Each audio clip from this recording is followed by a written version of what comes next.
What do you think of technology and in farming in India? जो technology की बात कर रहे हो आप, मैं उसको कहना चाहता हूँ टूल, क्योंकि ये मैजिक वैंड नहीं है। जब तक आपको प्रॉब्लम क्या है नहीं पता है, आप ये टेक्नोलॉजी कितना भी लगाओ, आपको सॉल्यूशंस लेके आने में दिक्कत होगा, क्योंकि आप प्रॉब्लम को ही समझ नहीं रहे हो। क्या आप ये भी कह रहे हैं कि अगर मैं उतना ही मात्रा में जितना ज़रूरत है प्लांट को उतना फर्टिलाइजर दूं तो सॉइल को कोई डैमेज नहीं होगा? That's correct. That's absolutely correct. क्योंकि आप प्लांट को मॉनिटर कर रहे हो, प्लांट को जो चाहिए वही खिला रहे हो। ग्रीन हाउस में इंडिया में एक बहुत ही छोटे ग्रुप ऑफ किसान है। Majority of the farmers are open field farmers also. क्या ये भी ऑटोमेशन यूज कर सकते हैं? ऑटोमेशन की जब बात कर रहे हैं, ये सिर्फ एक सेंसर नहीं है, एक सोल्यूशन है। अलग अलग सेटअप्स के लिए अलग अलग सोल्यूशंस हो सकते हैं। सिर्फ वाटर मैनेजमेंट में शुरू होके आपकी fertigation control, climate control, dosing systems, sensor systems, cloud management, labour और प्रोडक्शन मैनेजमेंट, सारा सिस्टम्स ऑटोमेट कर सकते हैं। पीएच को मॉनिटर करना बहुत ही इम्पोर्टेंट है। ज़्यादातर लोग ऐसा कंप्लेन करते हैं कि मेरा ऑटोमेशन सिस्टम काम नहीं कर रहा है, क्योंकि पीएच को वो कंट्रोल कर नहीं पा रहे हैं। एंड में उनका सिस्टम दिखा रहा है 5.5 मेंटेन कर रहे हैं, जब आप प्लांट के पास जाते हो, एक्चुअली टेस्ट करते हो, वो तो दिखा रहा है 7। उसका मेन रीजन ये है कि आपकी पानी में बाइकार्बोनेट्स बहुत ज्यादा है। ये बहुत ही कॉमन प्रैक्टिस है कि लोग सोचते हैं जब एक पंप, एक वाल्व, समझो कि 10 AM कस्टमर ने पूछा उसको ऑन होने के लिए और वो ऑन हो गया, उसको सोचते हैं ऑटोमेशन। लेकिन मेरे हिसाब से वो ऑटोमेशन नहीं है, वो ग्लोरीफाइड टाइमर है। आज की डेट में बहुत सारे लोग जो एग्रीकल्चर में आना चाहते हैं वो इंजीनियर्स हैं, वो MBA स्टूडेंट्स हैं, हाईली एजुकेटेड, हाईली एक्सपोज्ड लोग हैं जो खेती में आना चाहते हैं। चांस कि वो ये सिस्टम को अफोर्ड कर पाए आर मच हायर एंड वो ये रिस्क ले सकें इज मच हायर। मैं समझना चाहता हूँ for this kind of people is it possible कि मैं घर बैठे बैठे फार्मिंग कर सकूँ? Is that just a myth of sorts कि it can not be done remotely? जाए क्या भी आप टेक्नोलॉजी लगा लो? बहुत इंपॉर्टेंट क्वेश्चन है। तो नमस्कार दोस्तों, स्वागत है आप सभी का एग्री टॉक के नए एपिसोड पर। हमारे आज के एपिसोड का टॉपिक थोड़ा टेक्निकल है। यदि आप प्रोटेक्टेड फार्मिंग या ग्रीन हाउस फार्मिंग या ओपन फील्ड फार्मिंग के किसान हो, प्रोग्रेसिव फार्मिंग करना चाहते हो, तो ये टॉपिक शायद आपको बहुत सिखाएगा। आज का एपिसोड ऑटोमेशन के बारे में है। हमारे आज के एपिसोड के मेहमान हैं रघु, जिन्हें 15 साल का अनुभव है ऑटोमेशन, इंजीनियरिंग और इलेक्ट्रॉनिक्स में। आज के एपिसोड में हमने समझने का प्रयास किया है ऑटोमेशन सिस्टम्स क्या होते हैं। आज के डेट में भारत में लेबर प्रॉब्लम एक बहुत बड़ा इशू है, लेबर शॉर्टेज बहुत बड़ा इशू है एंड शायद ऑटोमेशन इसका एक लॉन्ग टर्म सोल्यूशन हो सकता है। जी हाँ दोस्तों, हर एक किसान ऑटोमेशन नहीं लगा सकता है, हर एक किसान ग्रीन हाउस भी नहीं लगा सकता है, लेकिन तब भी मैं वादा करता हूँ अगर आप ये एपिसोड देखें और ध्यान से इसे एज अ चैप्टर पढ़ने का प्रयास करें तो आपको ऑटोमेशन के फंडामेंटल्स बहुत अच्छे से समझने को मिलेंगे। इस एपिसोड में हमने समझा है ऑटोमेशन का फंडामेंटल्स कैसे काम करते हैं, किस प्रकार के ऑटोमेशन ओपन फील्ड में आप लगा सकते हैं, किस प्रकार के ऑटोमेशन ग्रीन हाउस में लगा सकते हैं, और एक अच्छे ऑटोमेशन सिस्टम और एक बुरे ऑटोमेशन सिस्टम में क्या क्या डिफरेंसेस होते हैं। इस एपिसोड को अंत तक जरूर देखिए, पेपर और पेन के साथ देखिए और क्लोजली फॉलो करिए। और अगर आपके कोई भी प्रश्न है और आप कुछ भी इन्फॉर्मेशन जानना चाहते हैं तो सीधे कमेंट करिए। इस वीडियो पे हर एक प्रश्न का मैं जवाब दूंगा, तो इस वीडियो को जरूर देखिए और वीडियो के साथ एंगेज करिए। Presenting to you mister Raghu, only on Agri talk.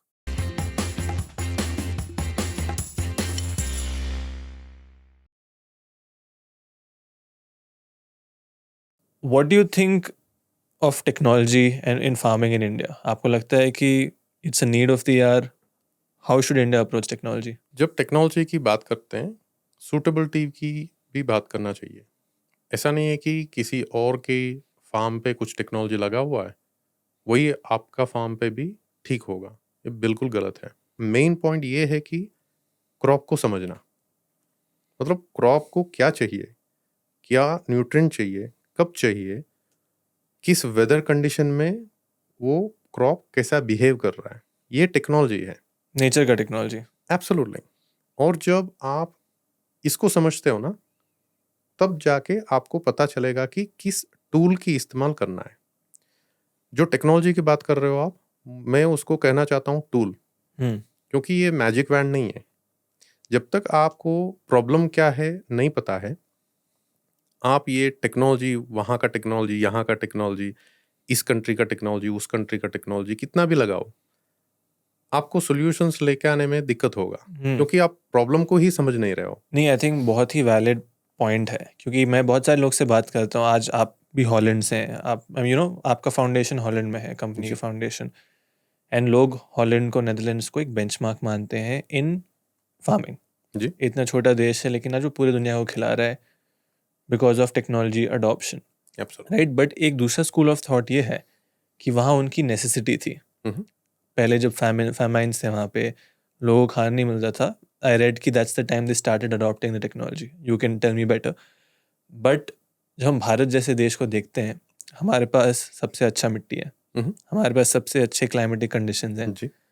हमारे पास एक एग्रेरियन इकोनॉमी है, देश में किसान हैं जो खेती करने के लिए रेडी हैं। क्या इस सिचुएशन में भी हमें वो टेक्नोलॉजी उनको लुकअप करना चाहिए? ये सही है कि हमारा एग्रेरियन कम्युनिटी है, ये भी सही है कि हमारा फर्टाइल सॉइल रहता था। ज़्यादातर फर्टाइल सॉइल अभी नहीं रहा अनफॉर्चुनेटली। ये कंडीशन इसलिए हुआ कि हमारा अभी का बात नहीं है, पहले से ही ग्रोइंग इकोनॉमी है, ग्रोइंग पॉपुलेशन है। ग्रोइंग पॉपुलेशन को फीड करने के लिए आपको ज़्यादा प्रोड्यूस चाहिए।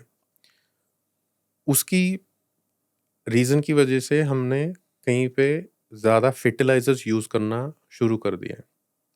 ज़्यादा फर्टिलाइज़र से पहला 2-3 साल आपको यील्ड ज़्यादा होगा। आपका एकड़ में कुछ 20 बैग्स का कुछ उग रहा है, तो 25 बैग्स हो गया फर्टिलाइज़र को यूज़ करते-करते। लेकिन अभी सिचुएशन ऐसा बदला, इतनी साल decades of overuse of fertilisers, ऐसा हो गया कि आपका सॉइल में सिर्फ फर्टिलाइज़र ही है। मिट्टी के साथ-साथ फर्टिलाइज़र जमा हो गया है। ये क्यों हुआ? क्योंकि कहीं न कहीं वो जो टच था क्रॉप के साथ कि क्रॉप को क्या चाहिए, वो चले गया। इतना बैग कि ये वाला फर्टिलाइज़र इतना लैंड में जाना ही चाहिए। प्लांट को चाहिए, नहीं चाहिए, कोई पूछ नहीं रहा है। और अल्टीमेटली ऐसा हो गया कि जो रूट ज़ोन है प्लांट का, उसमें ये सारा फर्टिलाइज़र जमा हो गया है। सॉइल का जो पावर एक तरीके से कम हो गया है। बट एक काउंटर क्वेश्चन है, क्या आप ये भी कह रहे हैं कि अगर मैं उतना ही मात्रा में जितना ज़रूरत है प्लांट को उतना फर्टिलाइज़र दूँ, तो सॉइल को कोई डैमेज नहीं होगा? Is that correct? That's correct, that's absolutely correct. क्योंकि आप प्लांट को मॉनिटर कर रहे हो, प्लांट को जो चाहिए वही खिला रहे हो। तो जो फर्टिलाइज़र प्लांट को जाना चाहिए वो सीधा चले जा रहा है, कुछ बच नहीं रहा है प्लांट की रूट ज़ोन में। जब प्लांट ग्रो करता है, वो फोटोसिंथेसिस के ज़रिए से कुछ न्यूट्रिएंट्स ग्राउंड से लेता है, सॉइल से लेता है, और कुछ न्यूट्रिएंट्स वापस सॉइल में छोड़ता है। तो ये जो बैलेंस रखना चाहिए, आप मोनोक्रॉपिंग कर रहे हो तो वो बैलेंस चले गया है ना। तो इसीलिए जो सॉइल की क्षमता है वो दिन बाय दिन घटते गया है। दूसरा चीज़, अभी पॉपुलेशन पहले से भी ज़्यादा है अभी, तो ये सारा पॉपुलेशन को एकोमोडेट करने के लिए हम लैंड कहाँ से ले रहे हैं? फिर से वही फार्म लैंड को हम टाउन्स बना रहा है, टाउनशिप बना रहा है, सिटीज़ बना रहा है। तो on the one hand population ज़्यादा हो रहा है, और दूसरी पॉइंट ये है कि फार्म लैंड कम हो रहा है। तो हमारे ऊपर ये पॉइंट बहुत ही इम्पोर्टेंट हो गया हमारे लिए कि जो लैंड पार्सल अवेलेबल है उसको और प्रोडक्टिव बनाओ। उसी उसी पॉइंट में हमें ये भी पता है कि प्रोडक्टिव बनाने के लिए ज़्यादा फर्टिलाइज़र डाल दिए तो हमारा ही हेल्थ ख़राब हो रहा है, तो वो भी नहीं करना है। तो सस्टेनेबल फार्मिंग वहाँ से ही शुरू होता है कि जो रिसोर्सेस है, नेचुरल रिसोर्सेस है, आपकी ग्राउंड्स ऑफ वाटर है। जैसे आपको पता है ज़्यादातर सिटीज़ में पानी, मतलब नहाने के लिए पानी भी नहीं है, पीने के लिए पानी भी नहीं है। तो आपकी फार्मिंग में इंटेंसिव यूज़ ऑफ पानी हो रहा है, तो वो ग्राउंड वाटर को और भी कम कर देगा। तो और एक पॉइंट ऐड हो गया कि पानी को कितना कम इस्तेमाल करके जितना ज़्यादा प्रोड्यूस ले सकते हो, वो भी इम्पोर्टेंट बन गया। दूसरी चीज़, अभी जैसा हमने डिस्कस किया कि ओवर यूज़ ऑफ फर्टिलाइजर्स कोई हमें फ्री में तो नहीं दे रहा है, और जैसा वर्ल्ड जा रहा है फर्टिलाइजर्स की प्राइस भी बढ़ रहा है। तो जितना कम करें तो पहले ही आपको रिटर्न आ गया, क्योंकि आप कम फर्टिलाइजर यूज़ कर रहे हो। एक पॉइंट है। दूसरा पॉइंट, प्लांट को भी ठीक रख रहे हो, क्योंकि प्लांट को जो चाहिए वही दे रहे हो। तो प्लांट को एक ही लैंग्वेज आता है, हमारे जैसा हिंदी नहीं आता है, इंग्लिश नहीं आता है, वो प्रोड्यूस में बात करता है। उसको खुश रखो, ज़्यादा प्रोड्यूस देगा। आई थिंक 2-3 मेजर प्रॉब्लम है एज ऑफ नाउ एग्रीकल्चर में। सबसे पहला प्रॉब्लम ऑफ कोर्स लेबर का है, राइट? कि ज़्यादातर भारत में, चाहे वो एक छोटा किसान हो चाहे वो बड़े किसान हो, सबके पास ये common problem statement. I am sure एक किसान ऐसा नहीं होगा जो बोलेगा मेरे पास तो लेबर का प्रॉब्लम है ही नहीं। Very rare in India. Second thing is of course soil health. Third point also which I want to add is input cost for farmers, right? जैसे कि आपने कहा, most of the farmers are spending too much money on input cost, चाहे वो fertiliser हो, चाहे वो input बाकी हो, एक्सेसरीज हो, कुछ भी हो, एंड उनको मार्केट में वो गारंटी नहीं मिलता है कि वो शायद प्राइस उनको मिलेगा भी नहीं, राइट? लेबर प्रॉब्लम का एक सोल्यूशन है ऑटोमेशन। अब मैं एकदम बेसिक से स्टार्ट करना चाहता हूँ। सबसे पहले ऑटोमेशन होता क्या है, किसके लिए होता है, क्या चीज़ों के लिए आप क्या चीज़ों को आप ऑटोमेट कर सकते हैं, राइट? ग्रीन हाउस में इंडिया में एक बहुत ही छोटे ग्रुप ऑफ किसान है। Majority of the farmers are open field farmers also. क्या ये भी ऑटोमेशन यूज़ कर सकते हैं? Let's start, I let you start from the fundamentals maybe. Automation की जब बात कर रहे हैं, ये सिर्फ एक प्रोडक्ट नहीं है, एक सेंसर नहीं है, एक सोल्यूशन है। तो ये सोल्यूशन अलग अलग फार्मर्स के लिए अलग अलग हो सकता है। ऑटोमेशन फाइनलाइज करने से पहले कौन सी प्रॉब्लम को हम सॉल्व करने जा रहे हैं, इसको फाइंड आउट करना बहुत इंपॉर्टेंट है। जैसे मैं बोलूँ मेरा तो लेबर प्रॉब्लम है, सिंपल चीज़। हाँ। लाइक एक ये कॉमन है, रिलेटेबल प्रॉब्लम है। मम्म, मेरे फार्म में लेबर प्रॉब्लम है, मम्म, मुझे ये सॉल्व करना है, और इसके लिए मुझे लगता है ऑटोमेशन मुझे करना है। Will discuss the other problems, existing problems क्या है। मम्म, लेबर प्रॉब्लम तो सब रिलेट कर पाएंगे। जी, can automation be a solution to labour problem? Absolutely. जब हम लेबर की प्रॉब्लम बता रहे हैं, बहुत सारे, जैसे आपको पता है, फार्म में बहुत सारे टास्क्स होते हैं जहां आप लेबर को इस्तेमाल करते हो। फॉर एग्जांपल, टैंक को भरना है, टाइम से इरिगेशन पानी, ये जो टैंक है वही आपका पूरा साइट को इरिगेशन की पानी सप्लाई कर रहा है। वो एक बंदा सुबह आके, उसका काम है सुबह 5 बजे आके उसको लेवल चेक करके उसको भरना। वो तो 24/7 अवेलेबल नहीं हो सकता है। प्लांट ज़्यादा पानी ले लिया पहला दिन, कम ले लिया, नहीं तो पंप में प्रॉब्लम है, जो कुछ भी है। ये हर एक चीज़ को वो मतलब मॉनिटर करके आपको 7 बजे जो इरिगेशन साइकिल चाहिए, जो कुछ भी है, 7 हो गया, 7:30 हो गया, प्लांट के हिसाब से इरिगेशन साइकिल चाहिए, तब रेडी रखना है। हाँ, वो 1 दिन कर सकता है, 2 दिन कर सकता है, 1 महीना कर लिया, 1 साल कर लिया। कभी तो प्रॉब्लम होगा, क्योंकि वो तो ह्यूमन बीइंग है। सिंपल ऑटोमेशन सिस्टम वो आपका दिक्कत दूर कर देगा। वो सिर्फ सिंपल सा एक एग्जाम्पल है जहाँ ऑटोमेशन नहीं तो सेंसर टैंक की लेवल मॉनिटर कर सकता है, हर दिन, हर एक मिनट पे मॉनिटर कर सकता है। और आपकी समझो कि आपकी साइट पे 3 अलग अलग सोर्सेस है। एक आपका फ्री पे पानी आ रहा है, कुछ कैनाल की पानी आ रहा है, नहीं तो दूसरा आपका सोर्स हो गया, ग्राउंड सोर्स वाटर हो गया, तीसरा कुछ और है, आरओ पानी का। ऐसा नहीं है कि आप हमेशा आरओ पानी को इस्तेमाल करना चाहते हो, क्योंकि आपकी इधर 2 और फ्री सॉल्यूशंस हैं। तो ऑटोमेटेड सिस्टम वो अपने आप सोच लेता है कौन सी वायबल ऑप्शन है उस सिनेरियो के लिए, depending on the tank level. अब समझो कि आपकी ऑपरेटिंग लेवल है 60% से कम हुआ, तो पहला सोर्स शुरू होना है। पहला सोर्स समझो कि आपने रेन वाटर ले लिया, आपका पॉन्ड बनाया हुआ है, रेन वाटर आप कलेक्ट कर रहे हो, सो रेन वाटर लेना है, वो तो फ्री पानी है। तो सिस्टम अपने आप सोच लेगा कि हाँ, मैं 60% हूँ तो मैं सेफ लेवल पे हूँ, तो रेन वाटर ले लेगा। समझो कि किसी रीज़न की वजह से वो 40% के बिलो चले गया, तो आप अर्जेंटली उसको रीफिल करना है, तब आपकी 2 सोर्सेस इस्तेमाल होंगे। किसी रीज़न की वजह से आपका पहला 2 सोर्स अवेलेबल नहीं था, नहीं तो कुछ भी हुआ, आप 20% के बिलो चले गए, तब जाके आपकी सिस्टम अपने आप डिसाइड कर लेगा कि चलो मुझे अभी आरओ प्लांट चलाना ही है, क्योंकि अभी मैं और भी नीचे चले जाऊं तो मेरा इरिगेशन साइकिल बंद हो जाएगा। जो कि आपकी ईल्ड पे इफेक्ट करेगा। तब जाके सिस्टम अपने आप डिसाइड करके आरओ सिस्टम चालू कर देगा।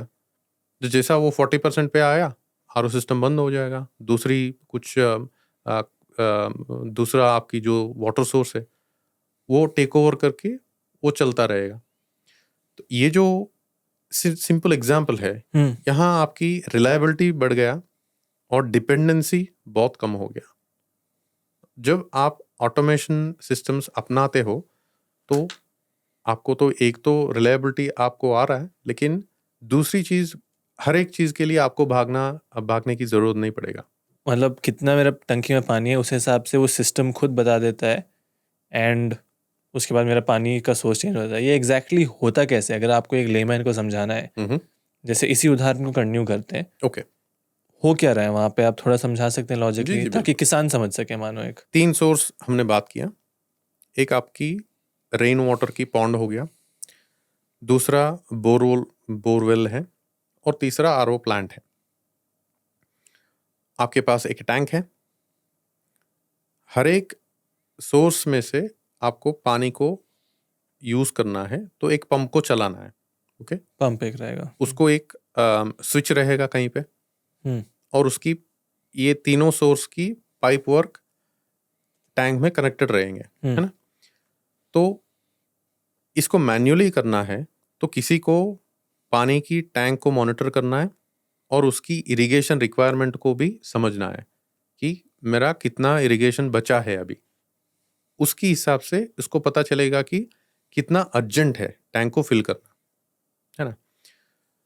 जब वो उसको पता चलेगा कि कितना अर्जेंट है, उसके हिसाब से वो जाके एक सोर्स को ऑन करेगा, दोनों ऑन करेगा, या तीनों ऑन करेगा। ओके, अभी इसको ऑटोमेट करना है हमें। कंट्रोल ऑटोमेशन सिस्टम में पहले ही मेन चीज होता है कंट्रोल सिस्टम। कंट्रोलर बोलते हैं उसको, कंट्रोलर। इसको ऐसा समझो कि ये ब्रेन है। जैसा हमारा ब्रेन अलग अलग सिनेरियोस को प्रोसेस करके एक डिसीजन देता है हमें कि हाँ, मैंने इसको देखा, उसको देखा, इसको एनालाइज करके तुझे ना ये काम करना है। ओके, और काम करने के लिए हमारे पास दो हाथ है और 2 पैर है। समझो कि ये हमारा आउटपुट्स है। इसकी जरिए से हम कुछ काम कर सकते हैं। और हमारा इनपुट्स कैसा क्या हो गया, आंख हो गया, नाक हो गया, कान हो गया, ये हमारा इनपुट्स है ना। तो हम फीडबैक ले रहे हैं और आउटपुट कर रहे हैं। ऐसा ही कंट्रोलर का ब्रेन एक हो गया और उसकी हाथ और पैर आउटपुट्स बोलेंगे उसको, और उसकी इनपुट लेने के लिए रीडिंग्स लेने के लिए इनपुट्स होंगे। तो कंट्रोलर में ब्रेन हो गया, इनपुट्स होंगे, आउटपुट्स होंगे। इनपुट और आउटपुट कैसे आता है? हाँ, वो मैं बताता हूँ। तो ये पहला, ये तीनों को मिला के एक कंट्रोलर बना। ओके, उसमें ब्रेन, इनपुट और आउटपुट्स है। ये हमारा जो एग्जाम्पल है उसमें से इनपुट क्या लेना है हमें, टैंक लेवल को इनपुट जैसा लेना है, क्योंकि टैंक लेवल के ऊपर ही है ना हमें डिसीजन लेना है। तो उसमें से एक सेंसर लगेगा जो हमें बताएगा, नहीं तो कंट्रोलर को बताएगा कि टैंक लेवल कहाँ है। जो सेंसर है उसको हम इनपुट को कनेक्ट करते हैं। अभी क्वेश्चन आएगा कि रीडिंग कैसा कंट्रोलर को पता चलेगा। ये सेंसर टैंक के अंदर ही है, टैंक के अंदर ही है, टैंक के अंदर छोड़ दिए। और एक type of sensor, one type of sensor is, ये प्रेशर के ऊपर काम करता है। उसके ऊपर दबाव ज्यादा होता है तो वो समझ लेता है कि टैंक लेवल थोड़ा हाई है, बहुत बढ़ गया तो और भी ज्यादा है। इसको जब कमीशनिंग करते हैं, सिस्टम को बिठाते हैं, तब उसको बता देते हैं कि इतना रीडिंग आया तुझे, तो ये समझो कि 0% है, तेरे ऊपर कुछ भी दबाव नहीं है, प्रेशर नहीं है, तो 0%, मतलब टैंक खाली है। समझ गया, प्रेशर के हिसाब से वो हो जाता है। करेक्ट, उसकी हाइट लेते हैं और इतना प्रेशर आया तो 100% है। ओके, उसकी हिसाब से ये जो सेंसर की काम होता है, रियल टाइम जो वैल्यू है, इस एग्जाम्पल में टैंक की लेवल है, उसको कन्वर्ट करना वोल्टेज और करंट में। क्योंकि कंट्रोलर को जो भाषा समझ में आता है वो सिर्फ वोल्टेज और करंट की भाषा समझ में आता है, ब्रेन को। करेक्ट। तो सेंसर क्या करता है, प्रेशर को ना करंट में कन्वर्ट कर देता है। कॉमन जो यूज़ होता है वो 4 to 20 मिली एम्प्स बोलते हैं, मतलब 4 एम्प्स मिला, 4 मिली एम्प्स मिला, उसका मतलब है टैंक ज़ीरो।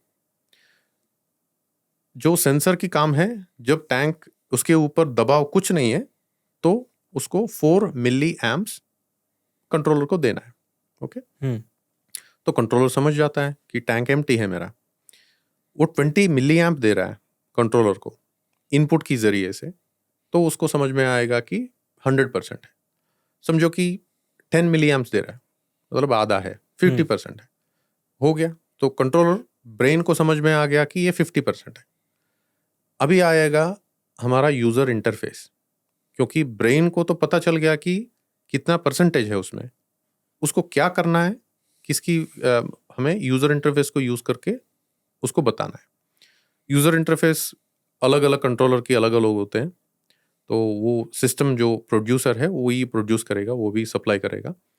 उसके जरिए से आप बताओगे कि चलो मेरा 60% के बिलो है, टैंक लेवल 60% के बिलो है, मेरा प्रायोरिटी नंबर 1 है रेन वाटर को इस्तेमाल करना, उस पंप को आप चलाओ।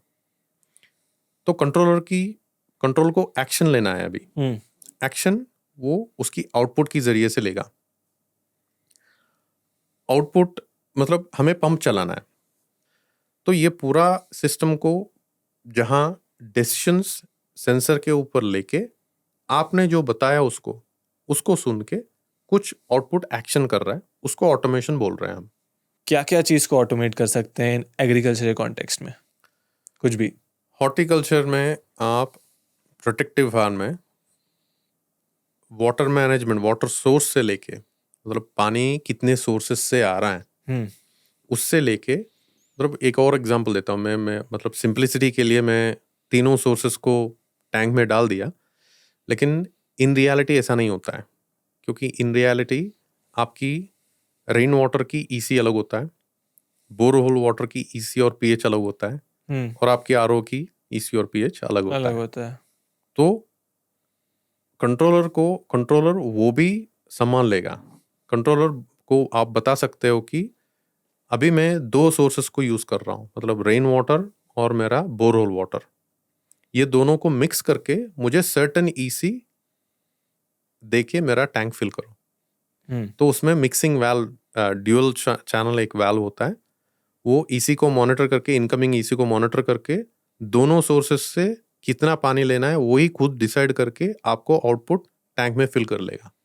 वहां से लेके आपका प्रोड्यूस कितना आया, पर प्लांट कितना आया, और आपका एम्प्लॉई कितना काम किया और कितना क्वालिटी का काम किया, वहां से सिर्फ वाटर मैनेजमेंट में शुरू होके आपकी फिटिगेशन कंट्रोल और आपकी क्लाइमेट कंट्रोल और डोसिंग सिस्टम्स, सेंसर सिस्टम्स और क्लाउड मैनेजमेंट और आपकी लेबर और प्रोडक्शन मैनेजमेंट, सारा सिस्टम्स ऑटोमेट कर सकते हो। अंडरस्टूड। ठीक है, तो हम लोग coming back to the previous point, पहले मैंने वाटर सोर्स ऑटोमेट कर लिया, फिर आप कह रहे हैं कि उसमें ECPH ये भी ऑटोमेट हो जाए, राइट? सो बेसिकली अगर मेरे पास 3 वाटर सोर्स हैं तो एक टैंक में तीनों वाटर सोर्स का पानी कलेक्ट होता है based on the situation, correct? And फिर वहाँ से ECPH एडजस्ट करना है, फिर वहाँ से एडजस्ट होकर दूसरे टैंक में जाता है। How does that work? हाँ, वो नेक्स्ट स्टेप को जाने से पहले बहुत इंपॉर्टेंट चीज़ एक बताना चाहता हूँ आपको कि पीएच को मॉनिटर करना बहुत ही इंपॉर्टेंट है। ज़्यादातर लोग ऐसा कंप्लेंट करते हैं कि मेरा ऑटोमेशन सिस्टम काम नहीं कर रहा है, क्योंकि पीएच को वो कंट्रोल कर नहीं पा रहे हैं। एंड में उनका सिस्टम दिखा रहा है 5.5 मेंटेन कर रहे हैं पीएच, और जब आप प्लांट के पास जाते हो, एक्चुअली टेस्ट करते हो कि पानी जो निकल रहा है वहाँ कितना पीएच है उसका, वो तो दिखा रहा है 7। उसका मेन रीज़न ये है कि आपकी पानी में बाइकार्बोनेट्स बहुत ज़्यादा है। जब बाइकार्बोनेट्स ज़्यादा होते हैं, जो ये एक केमिकल रिएक्शन है, बाइकार्बोनेट्स जब एसिड ड्रॉप डोज करते हो आप, 2 पार्ट में डिवाइड होता है, पानी और एक CO2। वो जो केमिकल रिएक्शन आपका कंप्लीट नहीं होता है, तो तब तक उसकी जो एसिड की मात्रा है वो उतना ही रहेगा। इसीलिए आपका जो सप्लाई पानी का पीएच बहुत ज़्यादा है।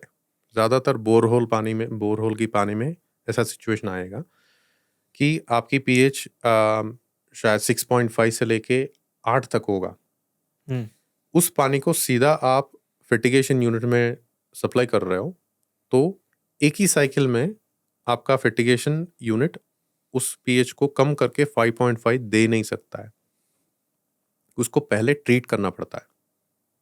जब आप ट्रीट करके उसको पीएच को सेटल करते हो, मतलब कुछ 6.5 में सेटल करते हो, तब जाके जो फाइनल बिट है वो आपकी फिटिगेशन यूनिट कर लेता है।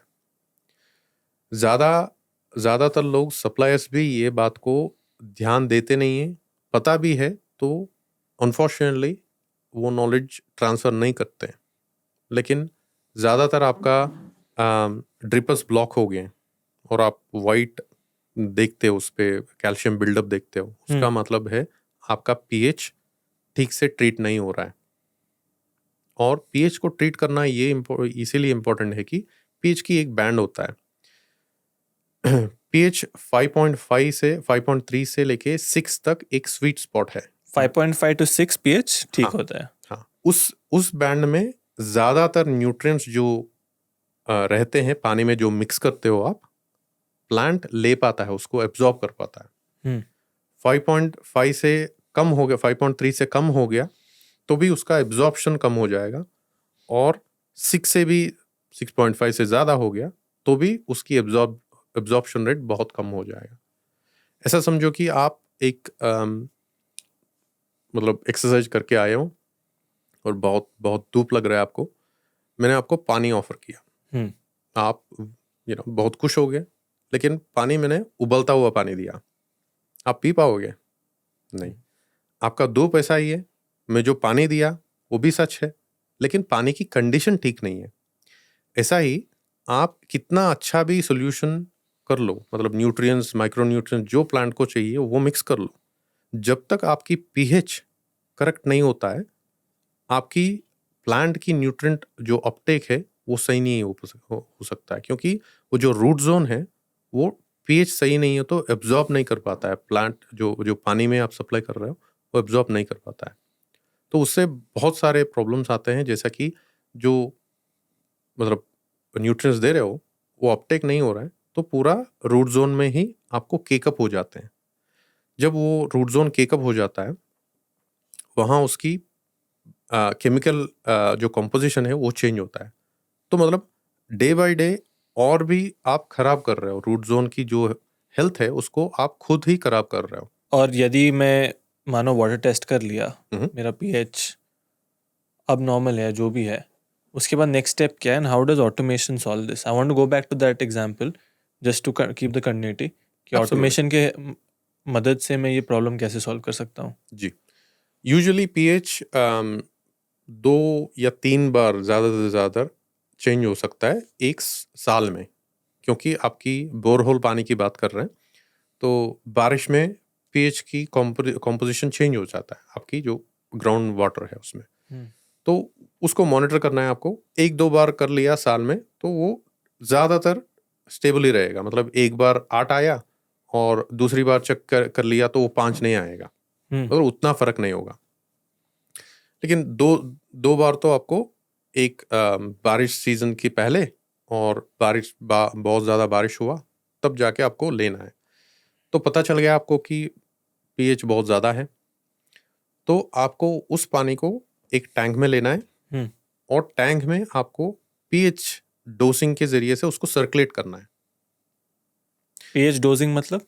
पीएच डोजिंग मतलब आप उसको पीएच को देख रहे हो, क्या पानी की पीएच कितना है टैंक में, उसके हिसाब से एसिड डोज कर रहे हो आप। डोज करके पीएच को कम कर रहे हो, लेकिन इतना कम नहीं कर रहे हो कि सीधा वो क्रॉप के लिए रेडी है, थोड़ा ही कम कर रहे हो आप। ओके, तो समझो कि आपका पीएच 7.5 पे आ रहा है, उसको आप 6.5 तक लेके जा रहे हो पहला टैंक में, उसको हम बोलते हैं डे टैंक, नहीं तो इरिगेशन सोर्स टैंक। उसमें 6.5 तक आपने सर्कुलेट करके उसको कम कर लिया, उसके बाद वो जाता है आपकी फिटिगेशन यूनिट में। ठीक है, इस टैंक को क्या बोलते हैं आपने बोला?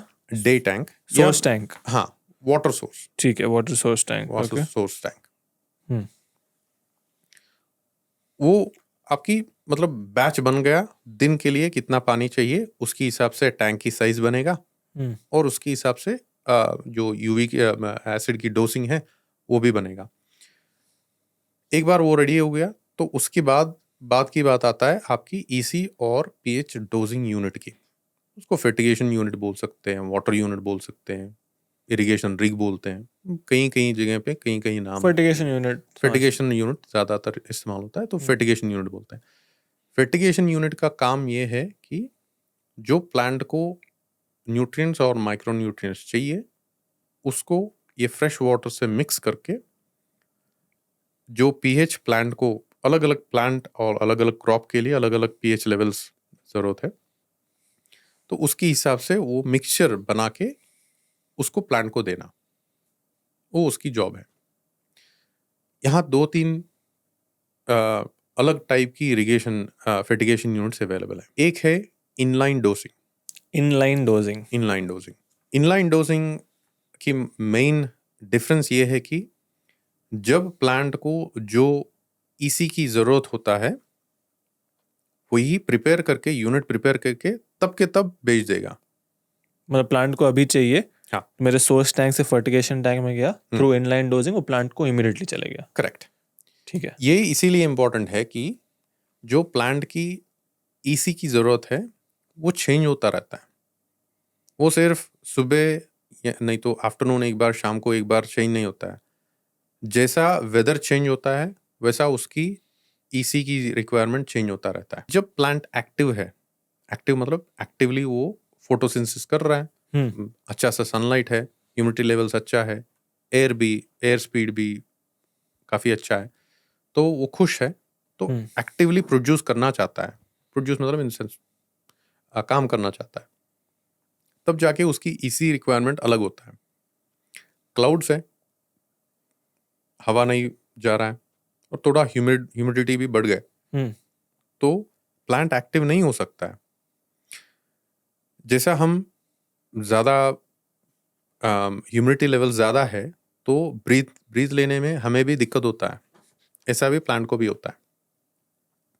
उस कंडीशंस में उसको इतना भूख नहीं लगता है और हमें खिलाना भी नहीं चाहिए, क्योंकि वो फर्टिलाइज़र नहीं ले रहा है तो कहाँ रहेगा, रूट जोन में रह जाएगा फर्टिलाइज़र। फिर से वो सारा प्रॉब्लम्स को क्रिएट, मतलब पैसा भी खर्च करो और उल्टा प्रॉब्लम्स की लेके आओ, खुद लेके आओ, ऐसा है हमारा situation.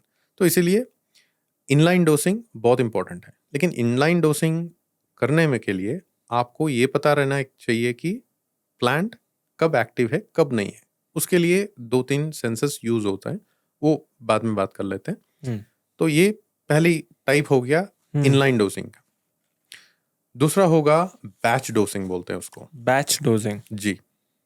Okay, what is that? तो मतलब एक 100 लीटर का एक टैंक है हमारे पास, जो फर्टिगेशन यूनिट के ऊपर ही 100 लीटर का टैंक है। यूनिट के ऊपर? मतलब यूनिट के साथ साथ आता है। ये जो पहले ही हम बात किए इरिगेशन पानी का सोर्स है, वो टैंक से अलग है ये। ओके, ये अलग सा 100 लीटर का, फॉर एग्जांपल दे रहा हूँ, 100 लीटर्स का टैंक है।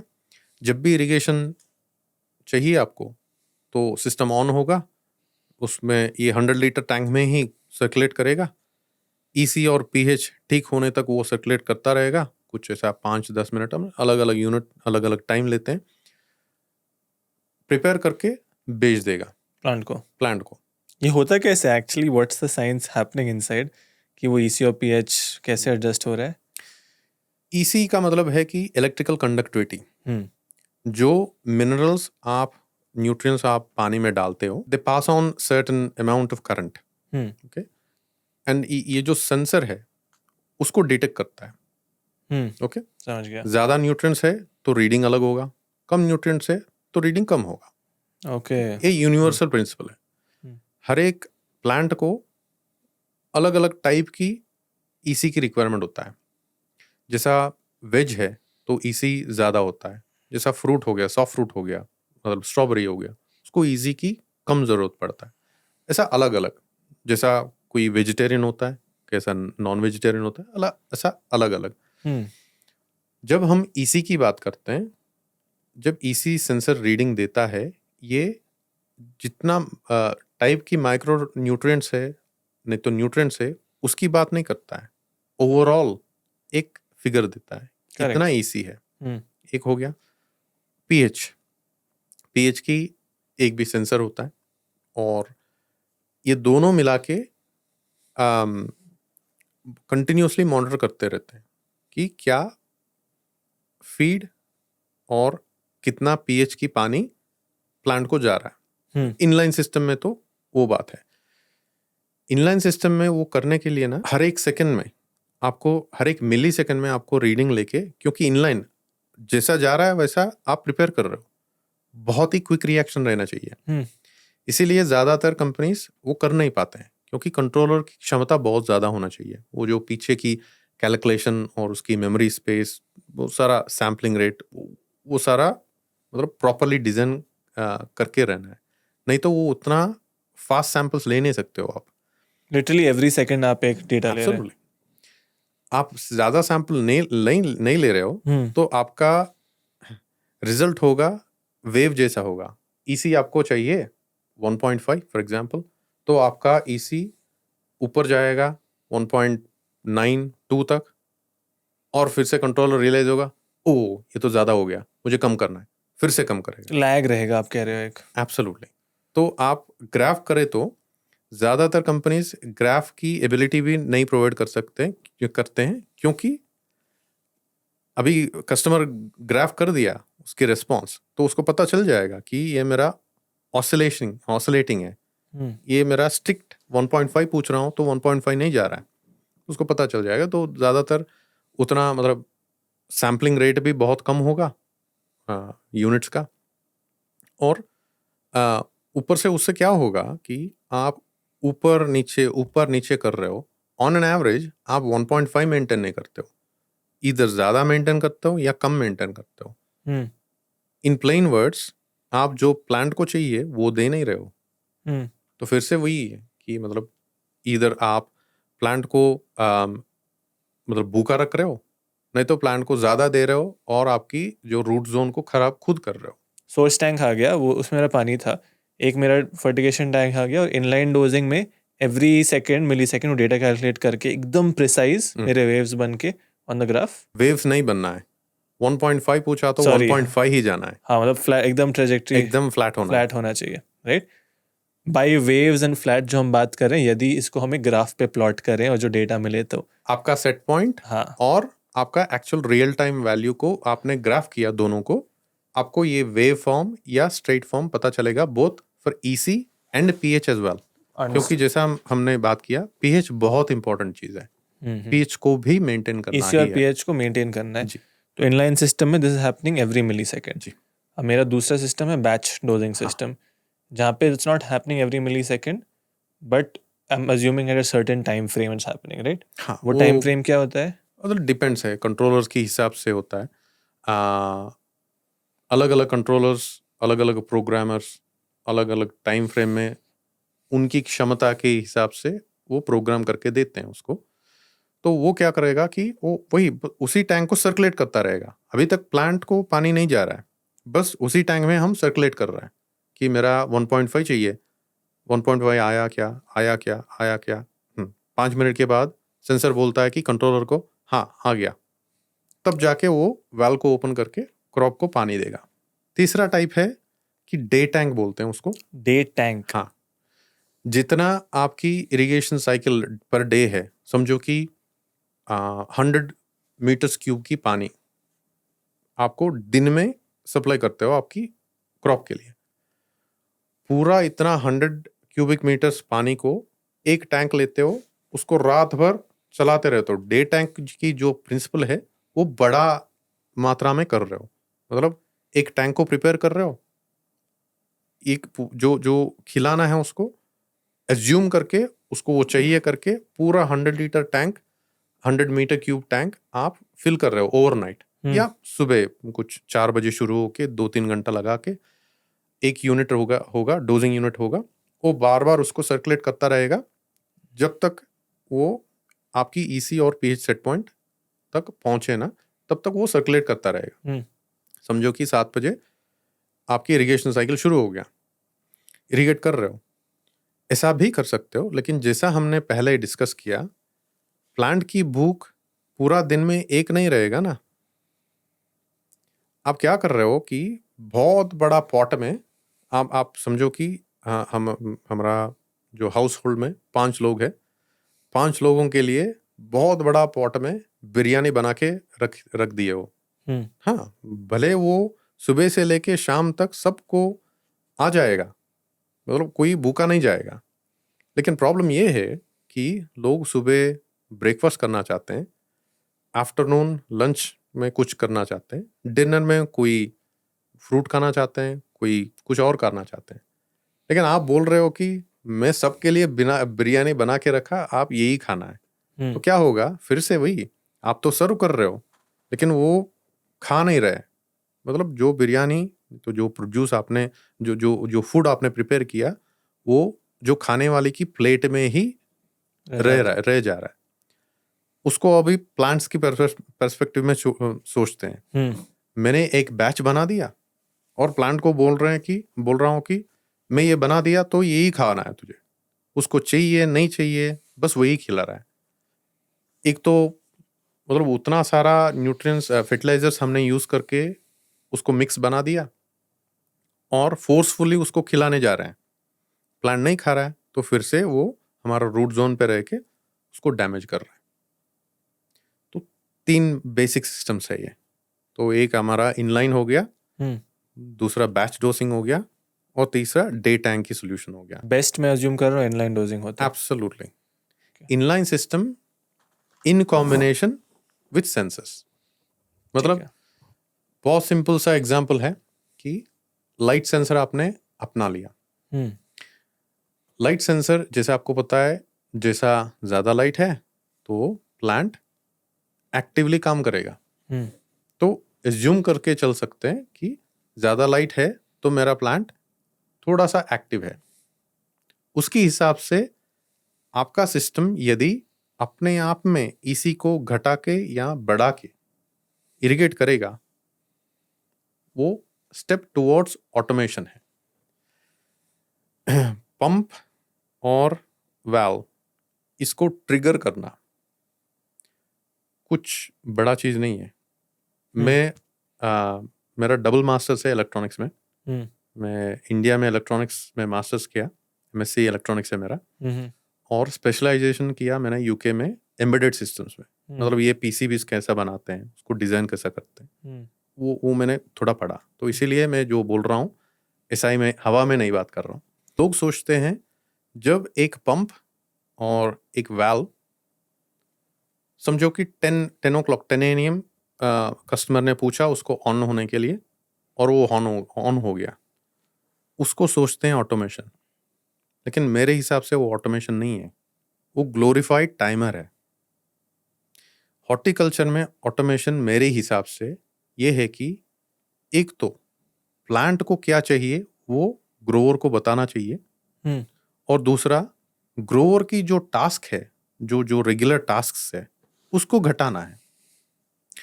अभी ये जो टाइमर बेस्ड है, तो कब सिस्टम को कब ऑन होना है कौन बता रहा है? ग्रोवर। ऑन हुआ कि नहीं हुआ, ठीक से पानी जा रहा है कि नहीं जा रहा है, कौन देख रहा है? फिर से ग्रोवर देख रहा है। तो उसका टाइम बचा कहाँ? जो एग्जिस्टिंग ऑटोमेशन सिस्टम्स हैं या जो एग्जिस्टिंग किसान ऑटोमेशन कर रहे हैं, वो क्या गलती कर रहे हैं? एकदम प्रैक्टिकल लेंस से समझने की कोशिश करते हैं। मैंने एक ग्रोवर के पास गया, तो सुबह सुबह मैं जनरली हॉर्टिकल्चर में बहुत सुबह चले जाते हैं, मेरा भी वही आदत है। 7:30 तक साइट पे पहुंच गया था, बैठा था, वेट कर रहा था ग्रोवर को आने के लिए। वो आराम से कुछ आया 8:39 9 बजा था शायद। 9 बजे आया आराम से, और बहुत ही अच्छा आदमी था। आते आते ही मुझे पूछा कि टी लेते हो आप? तो नॉर्मली मैं कॉफ़ी टी नहीं पीता हूँ, लेकिन मैंने बोला कि हाँ पी लेते हैं। तो चाय मंगवाया, बहुत ही बढ़िया चाय, 9:30 को पी लिया। तब जाके वो सोचा कि इरिगेशन करने के लिए, ये बहुत पीक समर में था, उसने सब सोचा कि 9:30 AM को सोचा कि चलो अभी इरिगेशन कर लेते हैं। मैं बोला कि चलो एट लास्ट, बहुत बढ़िया बात। तो उसने उठा, किसी को बोला कि चलो इरिगेशन शुरू कर देते हैं, जनरेटर को शुरू करो। तो जनरेटर को ऑन करने के लिए चले गए, तो पता चला कि डीजल खत्म हो गया। तो मुझे याद नहीं, ये ग्रोवर ही गया था शायद, गाड़ी लेके गया और लेके आया। कुछ कुल मिला के 10:30 को पहला इरिगेशन साइकिल दिया उन्होंने। तब पूछा उनको, बहुत दिक्कत हुआ था मुझे, लेकिन रुका था उतना दिन और बहुत पेशेंटली उनको पूछा था कि आपने जो अभी इरिगेशन साइकिल किया ना, कैसा डिसाइड किया आपने? तो पहला वो बहुत ही मतलब पजल्ड हो गया था, ये क्या पूछ रहा है मुझे करके।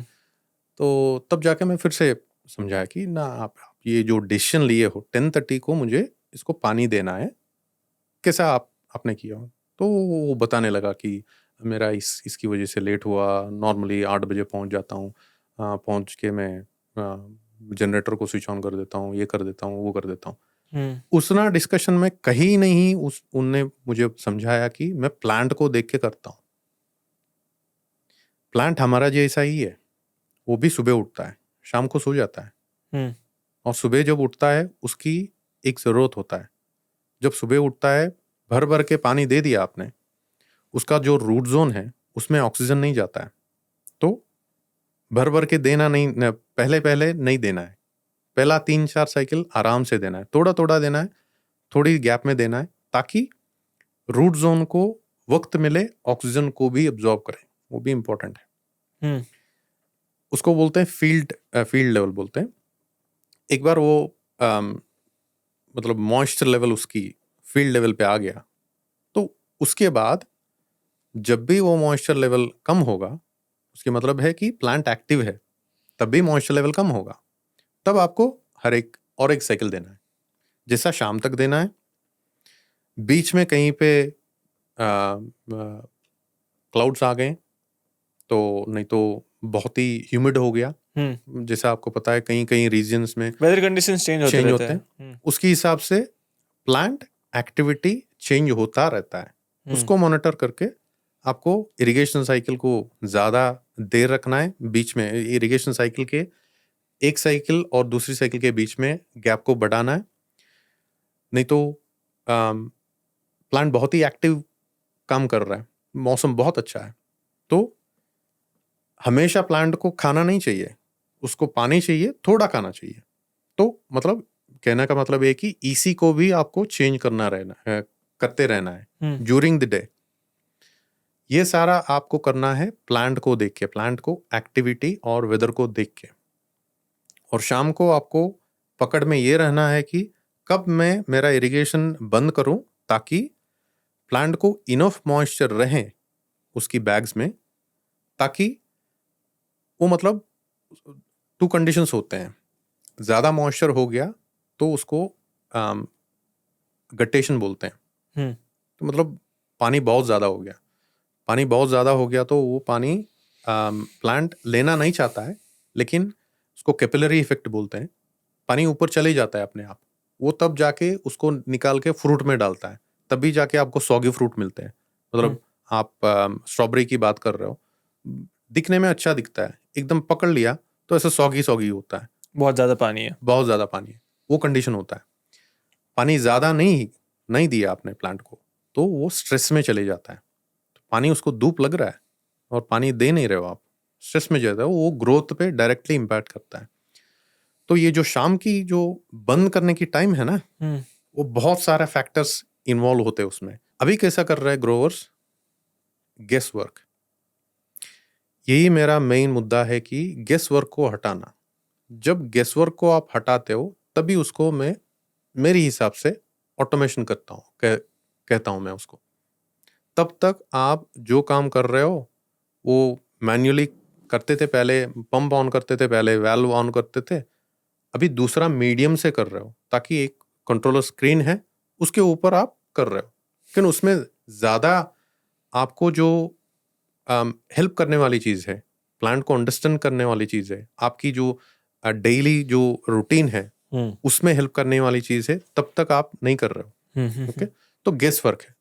तो गेस वर्क को हटाना, जो प्लांट की हर एक 3 अलग अलग स्टेज होते हैं। तो हाँ, वेजिटेटिव, जी, फ्लावरिंग, प्रोडक्टिव। हाँ, तो अलग अलग स्टेज में प्लांट की अलग अलग नीड्स होते हैं। जनरेटिव स्टेट में उसकी नाइट्रोजन लेवल कुछ अलग हो सकता है, नहीं तो प्रोडक्टिव स्टेट में उसकी पोटेशियम लेवल्स कुछ अलग चाहिए उसको। ऐसा चेंजेस उसको चाहिए क्योंकि उसकी ग्रोथ वो डिमांड करता है। वो जो रिक्वायरमेंट्स है वो ग्रोअर को पता रहना चाहिए। ग्रोअर तब जाके सिस्टम को बताएगा कि मेरा अभी शिफ्ट हो रहा है, तो उसको तू ज्यादा ये दे, ये करके सेट पॉइंट वो लगा देगा, उसके हिसाब से कंट्रोलर काम कर लेगा। इस पॉइंट में बहुत ही इंपॉर्टेंट डिफरेंस ये है सॉइल और सॉइललेस फार्मिंग में। सॉइललेस फार्मिंग जिसकी हम बात कर रहे हैं उसमें आप प्लांट को स्टीर कर सकते हो। मतलब मैंने ऐसा भी ग्रोवर्स देखे हैं जिनकी 1 महीने के बाद उनको पता है कि प्रोडक्शन ज़्यादा करना है, तो वो सिस्टम को अभी से बता देगा कि अभी तू स्लो डाउन हो जा। 1 वीक के बाद वो कॉम्बिनेशन चेंज करेगा उसकी क्लाइमेट सेटिंग्स और उसकी इरिगेशन सेटिंग्स, ताकि प्लांट एक्टिवली काम करे और by the end of that 3 weeks या 4 वीक्स उसको जो प्रोडक्शन उसको जो मीट करना है लेवल्स वो मीट कर पाए। तो मतलब प्लांट को स्लो डाउन और स्पीड अप कर सकते हो आप। और क्या क्या चीज ऑटोमेट होते हैं? I think both the questions are correlated. Kinds of sensors that are जी। देयर एंड क्या क्या चीज ऑटोमेट हो सकते हैं। जैसे फॉर एग्जांपल ग्रीन हाउस में हम देखते हैं तो सेकेंडरी लेयर का ऑटोमेशन होता है, कितना लाइट आ रहा है प्लांट को वो ऑटोमेट हो सकता है, राइट? ऐसे और क्या क्या फैक्टर्स हैं ओपन फील्ड में भी जो किसान ऑटोमेट कर सकता है या फिर ग्रीन हाउस में है? गेस वर्क को तभी हटा सकते हो जब आपको पता चले क्या चालू है, डेटा। हाँ, क्या चल रहा है। वेदर इट बी वो चाहे पानी में हो, वाटर मैनेजमेंट की बात किए हम, सिस्टम को कैसा पता कि कब कौन सी वाटर सोर्स को यूज करना है, क्योंकि perfect, let's start from there. हाँ, क्योंकि उसको पता है कि टैंक की लेवल क्या है। डेटा। ECPH की बात की है हमने, उसको कैसा पता है कि जो बैच डोसिंग की बात की है हमने, उसको कैसा पता है कि और 5 मिनट चलाना है, क्योंकि वो मॉनिटर कर रहा है सेंसर को अगेंस्ट आपकी सेट पॉइंट। मिस्टिंग ले लो आप, मिस्टिंग को कंट्रोल करना है। मिस्टिंग को कंट्रोल करने के लिए बहुत सारे फैक्टर्स आप यूटिलाइज कर सकते हो। बहुत सिंपल सा फैक्टर है कि ह्यूमिडिटी ज़्यादा है तो आपको मिस्टिंग की ज़रूरत नहीं है। ह्यूमिडिटी कम पड़ गया तब जाके मिस्टिंग की ज़रूरत है। तो वो मैन्युअली भी कर सकते हो। ज़्यादातर मैं देखता हूँ वो सारा मैन्युअल है, मतलब स्विच ऑन करते हैं, कुछ सेकेंड्स ऑन होता है मिस्टिंग, कुछ सेकेंड्स ऑफ होता है, बढ़िया है, चलता है। लेकिन फिर से आपको फिजिकली मॉनिटर करना पड़ता है। मॉनिटर नहीं किया तो जब वो जो मॉइस्चर प्लांट के लीफ के ऊपर पकड़ जाता है, वहीं से डिसीजेस शुरू होते हैं। Main source of disease, one of the main source of disease is humidity. Humidity और मॉइस्चर। हाँ, तो उसको भी कंट्रोल करना है तो आपको सेंसर चाहिए। कौन से सेंसर चाहिए? ह्यूमिडिटी सेंसर चाहिए। आप जैसे आपने टैंक की लेवल को फीड किया कंट्रोलर को, आप ह्यूमिडिटी सेंसर को कंट्रोलर को फीड करते हो, तब जाके कंट्रोलर को पता है कि उस जोन में कितना ह्यूमिडिटी है और ग्रोवर कितना ह्यूमिडिटी मेंटेन करना चाहता है। ये सब के लिए एक ही कंट्रोलर होता है? हाँ, मतलब मैं कितने भी चीज ऑटोमेट करूं वो ब्रेन एक ही है मेरा? हाँ, बहुत इंपॉर्टेंट चीज पूछा आपने। अलग अलग कंट्रोलर्स की क्षमता अलग अलग होता है। समझो कि आपने बहुत ही अच्छा डिसीजन लिया, एक फर्टिगेशन यूनिट लिया, क्योंकि आपने समझा कि ECPH को मुझे ठीक से देना है। फर्टिगेशन यूनिट लिया, लेकिन आगे जाके आपने सोचा कि चलो इसको ऑटोमेट करना है मुझे। थोड़ा सा लाइट से मैं ऑटोमेट करता हूँ। वो पहले स्टेप है लाइट। बहुत सारे स्टेप्स हैं, आगे जाके डिस्कस करेंगे। पहले स्टेप है लाइट। लाइट के ऊपर आपको EC और जो इरिगेशन की ड्यूरेशन को मॉड्यूलेट करना, पहली ऑटोमेशन है। लेकिन ये बंदा मार्केट में गया और जो बंदा भेजा लाइट सेंसर लेके आया, लेकिन ये जो लाइट सेंसर लेके आया वो जो फर्टिगेशन यूनिट इसके पास ऑलरेडी है उसके साथ कंपैटिबल नहीं है। लैंग्वेज अलग है, समझो, ऐसा समझो। तो एक हो गया फिटिगेशन यूनिट और एक हो गया लाइट सेंसर। और किसी ने बताया इनको कि आपको ना वेदर भी मॉनिटर करना है बाहर, जो कि इम्पोर्टेंट है कि कई चीज़ों में। और फिर से गया मार्केट में, वेदर स्टेशन लेके आया। ये जो वेदर स्टेशन है, ये ना फिटिगेशन यूनिट से बात कर सकता है, ना लाइट सेंसर के साथ बात कर सकता है। ठीक है। तो और आगे गया, किसी ने बताया इनको कि आपको ना अंदर की क्लाइमेट भी मॉनिटर करना है, जो कि वो भी इम्पोर्टेंट है। जैसे हमने बात किया कि सिंपल सा मिस्टिंग को कंट्रोल करना है, ह्यूमिडिटी टाइम पे जानना नहीं है। चलता है। ह्यूमिडिटी इंपॉर्टेंट है, ह्यूमिडिटी सेंसर लेके आया, क्लाइमेट सेंसर लेके आया, हम्म, वो भी ये तीनों से किसी से मिलता नहीं है। तो अभी ग्रोवर के पास सेंसर्स है, बहुत सारा सेंसर्स है, लेकिन आपस में एक के साथ एक बात नहीं करता है। क्या फायदा है? उल्टा इनको काम बढ़ गया है, हर एक को मॉनिटर करना है, फिर से किसी को फोन करना है, किसी को फोन करके स्विच ऑन करने के लिए बोलना है, और बाद में जाके उसको बंद करने के लिए भी बोलना है, नहीं तो वो भूल के चले जाते हैं। हम्म, तो मतलब जैसा आप टेक्नोलॉजी को अपनाते हो, ये भी इम्पोर्टेंट है कि देखना, ये जो एक कंट्रोलर में मैंने इन्वेस्ट किया पहले, वो कंट्रोलर में ये क्षमता है कि आगे जाके मुझे ये सारा फीचर्स भी दें। क्योंकि जैसा हमारा पहला पहला मैंने बताया कि कोई और कर रहा है, 20 एकर्स में कुछ कर रहा है, उसको कॉपी करके आपको सही सोल्यूशन मिलने नहीं वाला है। लेकिन ये ज़रूरी है कि ये जो आप पहली इन्वेस्टमेंट कर रहे हो, इसमें ये क्षमता है क्या, जब आप ग्रो करते हो, ये कंट्रोलर आपके साथ ग्रो करेगा कि नहीं, कर सकता है कि नहीं। ये बहुत इंपॉर्टेंट है। Coming back to your question, एक कंट्रोलर काफ़ी होगा? हाँ, होगा। कितने एरिया के लिए उसका कोई ऐसा होता है क्या? हमारा अलग अलग कंट्रोलर्स है। हमारा एक कंट्रोलर है, उसको कंपस बोलते हैं हम। हम्म, कंपस 40 एकर्स तक, 20 एकर्स तक वो कंट्रोल कर सकता है। मैं अब बात करने वाला हूँ दो दो दो लेंस से। एक तो मैं ओपन फील्ड का प्रोग्रेसिव किसान हूँ। जी।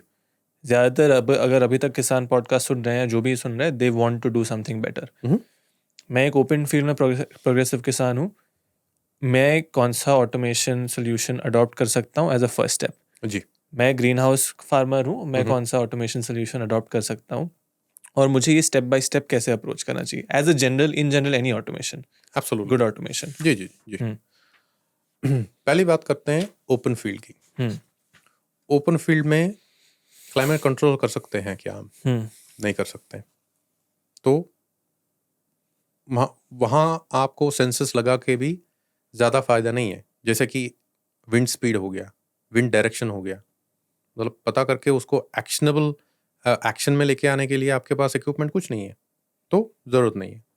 लेकिन इरिगेशन में बहुत ज़रूरी है। Irrigation fertigation. एब्सोल्युटली। हाँ। तो वहाँ फिर से आप वही बेस पॉइंट पे आता हूँ। पहले आप पानी की क्वालिटी चेक कर लो। हम्म, हम्म? पानी की क्वालिटी ठीक है, हम्म, बहुत अच्छा है, आपको ट्रीट करने के लिए ज़रूरत नहीं है।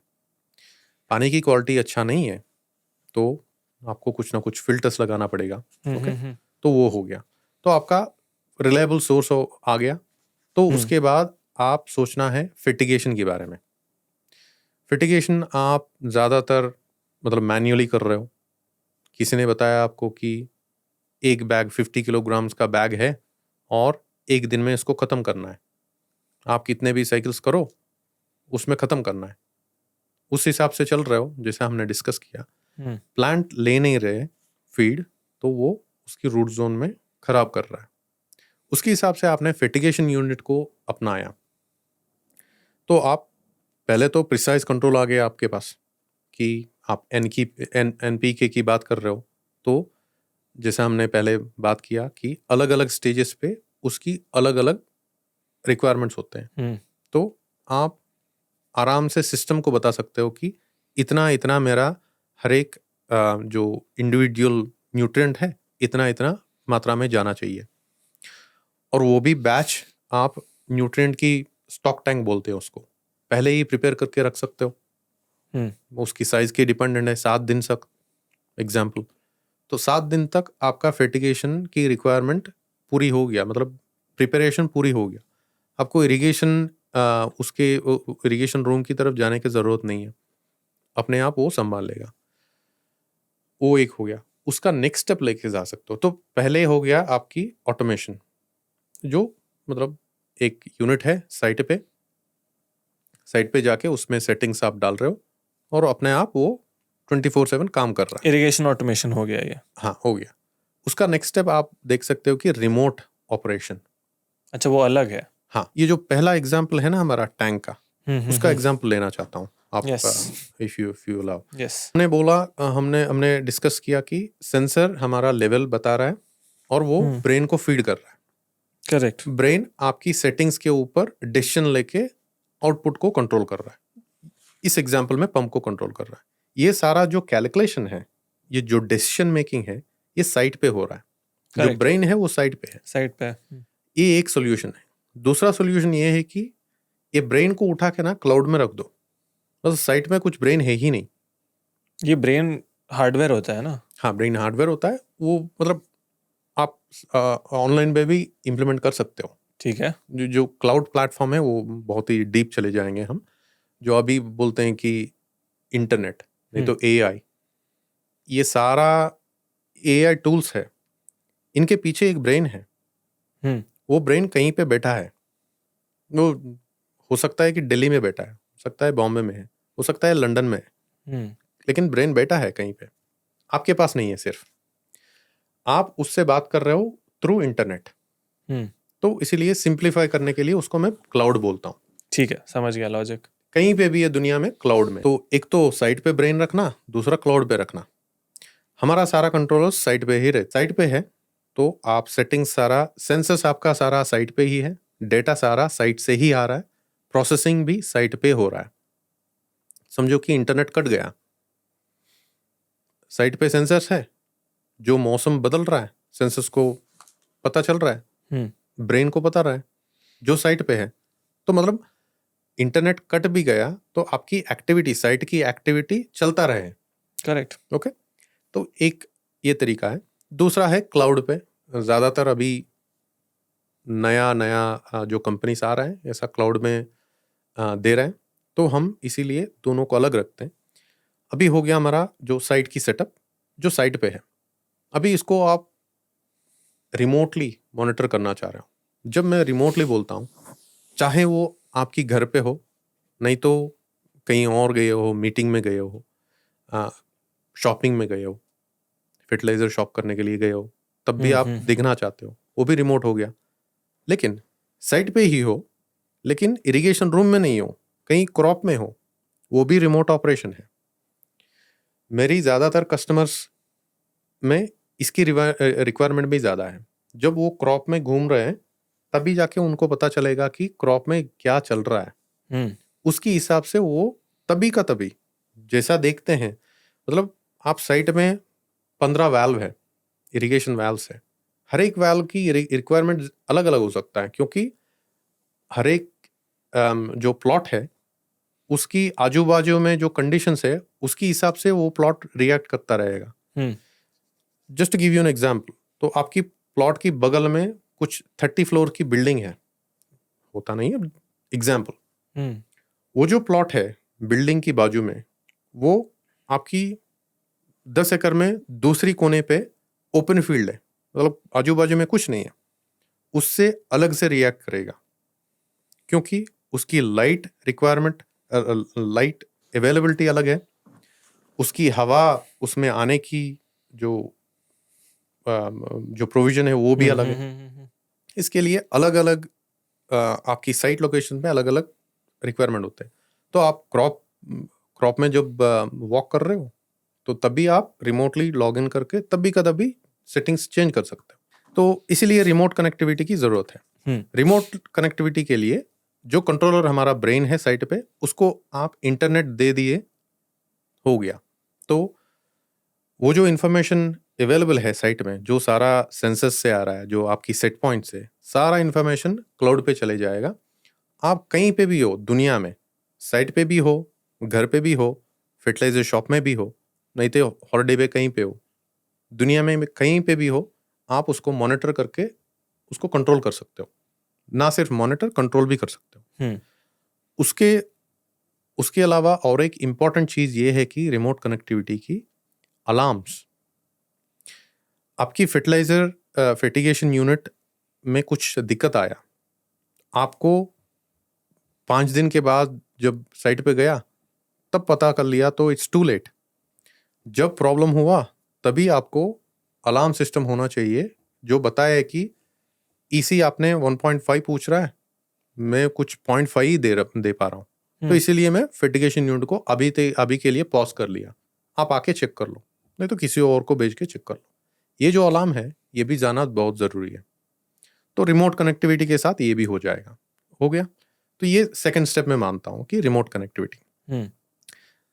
थर्ड स्टेप ये ओपन फील्ड के लिए कि सेंसर्स। ओपन फील्ड के लिए मैं सजेस्ट करूंगा moisture sensor, soil moisture sensor. ये सिंपली बता देगा सिस्टम को कि ऑलरेडी पानी है कि नहीं। मैं मानता हूं कि ज़्यादा कंट्रोलर नहीं है, क्योंकि ओपन फील्ड में आप ज़्यादा कंट्रोल ले नहीं पाते। जितना है आपके पास उसमें से आपको मॉइस्चर सेंसर जो है वो आपको कंट्रोल देगा।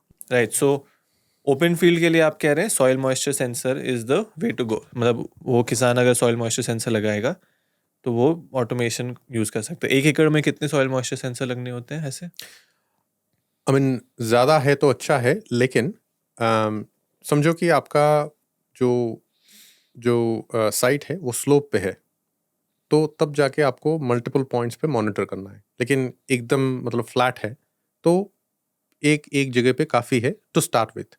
क्योंकि ये सारा सेंसस में स्ट्रांगली बिलीव जब आप उसकी बेनिफिट्स खुद रियलाइज कर लेंगे ना, तो तब जाके आप मल्टीप्लाई कर लेंगे।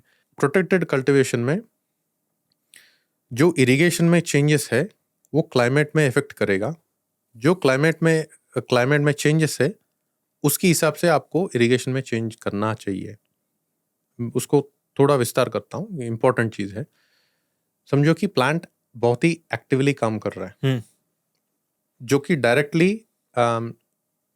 Resulted from the changing weather conditions बहुत अच्छे हैं, इसलिए प्लांट एक्टिव है, एक्टिवली प्रोड्यूस कर रहा है। उसको आप सपोर्ट करना है राइट इरिगेशन और राइट फर्टिगेशन के, मतलब इरिगेशन की क्वांटिटी, फर्टिगेशन की क्वांटिटी और टाइमिंग से भी। ओके तो वो क्लाइमेट की जो इन्फ्लुएंस है वो इरिगेशन की मैंने एक्सप्लेन किया। जब आप इरिगेट कर रहे हो एक्टिवली तो वो ह्यूमिडिटी को भी बढ़ाता है ग्रीन हाउस में, मतलब आपकी जो सिस्टम में प्रोटेक्टेड जो एरिया है उसमें। तो उसके लिए आपको जो मॉइस्चर को कंट्रोल करना है उसके ऊपर ध्यान देना है आपको। जब इरिगेशन और क्लाइमेट दोनों अलग अलग सिस्टम मॉनिटर कर रहे हैं, उनके बीच में आपस में बातचीत नहीं होंगे, तो वो जो कोलैबोरेटिव एफर्ट जो होना है, जो कि आपको बेनिफिट देगा और आपको प्लांट्स को भी, वो नहीं रहेगा। तो इसीलिए एक ही सिस्टम चाहिए आपको जो सब चीज़ कर पाए। सॉइल में आपको सिर्फ मतलब सॉइल सेंसर हो गया, लाइट सेंसर भी रख सकते हो, अब रेन सेंसर भी रख सकते हो, लेकिन end of the day moisture में ही इफेक्ट होगा। लेकिन सॉइललेस जब कर रहे हो आप inside temperature, inside humidity monitor कर सकते हो। उसके हिसाब से आपको पता चलेगा कि क्रॉप की कंडीशंस क्या है, क्या होने वाला है। जब टेम्परेचर बढ़ गया तो आपके पास मिस्टिंग है, तो आपकी प्रोग्राम उसको भी कंट्रोल करना चाहिए टेम्परेचर के हिसाब से। लाइट हो गया, आपके पास स्क्रीन्स है। स्क्रीन्स मतलब इंडिया के लिए सेकेंडरी लेयर जो हम बोलते हैं। Secondary layer, okay. हाँ, मतलब वही रही शेड नेट है, शेड नेट लेयर। हाँ, स्क्रीन बोलते हैं उसको, कर्टन्स बोलते हैं, अलग अलग जगह पे अलग अलग नाम है। हम शेड नेट बोलते हैं इंडिया के लिए। शेड नेट बोलते हैं। शेड नेट है आपके पास, तो प्रिडोमिनेंटली जैसा नाम सजेस्ट करता है शेड करने के लिए। लेकिन शेड ओपन करना है नहीं या तो क्लोज करना है, किसके ऊपर डिपेंडेंट है? Sensor, light. तो लाइट को आप बाहर की लाइट से भी मॉनिटर कर सकते हो या इनसाइड लाइट सेंसर को भी रख सकते हो आप।